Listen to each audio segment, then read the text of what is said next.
జనసేన ఆవిర్భావ దినోత్సవం తొందరలోనే రాబోతుంది. దానికి సంబంధించి ఆ రోజు ఆయన కొత్తగా మొత్తం ప్లాన్ చేయబోతున్నారు. ఆయన రూట్ ఎలా ఉండబోతుంది, ఆయన కొత్త రూట్ మ్యాప్ సృష్టించుకోబోతున్నారు. అదేవిధంగా ఆయన క్యాడర్ని ఎలా బిల్డ్ చేసుకుంటున్నాను, నా సిద్ధాంతాలు అన్నీ చెప్తాను అని చెప్పడం జరిగింది. అది ఏ రోజు ఎప్పుడు జరగబోతుంది? ఖచ్చితంగా రాబోయే మార్చి 14వ తారీఖున జనసేన ఫార్మేషన్ డే అనేది జరుగుతుందన్నమాట. అట్లానే ఆ పార్టీ పెట్టిన తెలిసి 11 ఇయర్స్గా వస్తుంది. సో మరి పార్టీ వచ్చిన తర్వాత ఫస్ట్ ఫార్మేషన్ డే కాబట్టి దాన్ని చాలా ఒక యూనిక్గా ఏదన్నా చేద్దామని ఆయన ఒక ఆలోచనతో థాట్ ప్రాసెస్తో వస్తున్నారనమాట.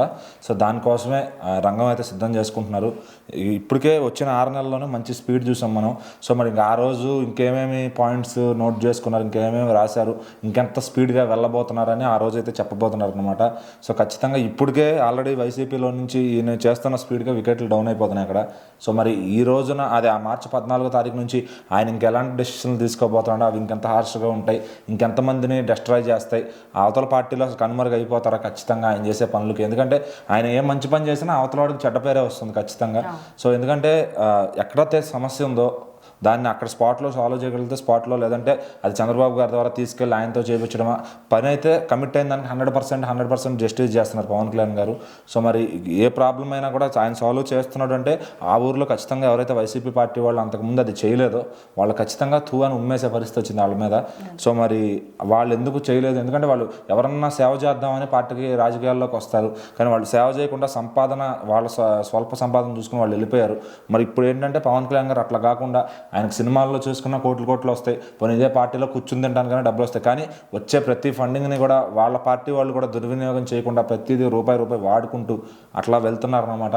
సో మరి ఆయన మీద ఇప్పుడిప్పుడే జనాలకి 100% నమ్మకం కలుగుతుంది.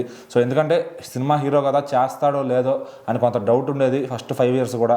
తర్వాత ఆయన గ్రౌండ్ లెవెల్లో దిగడం, ఆయన పోరాటం చేయడం, ఆయన ప్రతిరోజు ప్రతి మీటింగ్కి వెళ్ళడం, అక్కడ జనాలతో ఇంటరాక్ట్ అవ్వడం, రైతులందరికీ కూడా అలా నష్టపోయిన వాళ్ళకి ఇంటికి వెళ్ళి ఆయన 1 లక్ష రూపాయలు, అంటే ఏ పదవి లేకుండానే ఆయన సొంత డబ్బు ఖర్చు పెట్టి ఆ నష్టపోయిన వాళ్ళ ఇళ్ళలోకి వెళ్ళి 1 లక్ష రూపాయలు ఆయన ఇవ్వగలగడం. ఎందుకంటే అప్పుడు ఆయన అంతే చేయగలిగాడు. ఈరోజు పదవిలోకి వచ్చిన తర్వాత ఒక డిప్యూటీ సీఎం పదవి ఉంటేనే ఇంత చేస్తున్నాడు, రేపు అన్న రోజు సీఎం పదవి ఇస్తే ఇంకెంత చేస్తాడో మన కోసం అనే ఒక ఐడియాలోకి జనం దిగుతున్నారు ఇప్పుడిప్పుడే.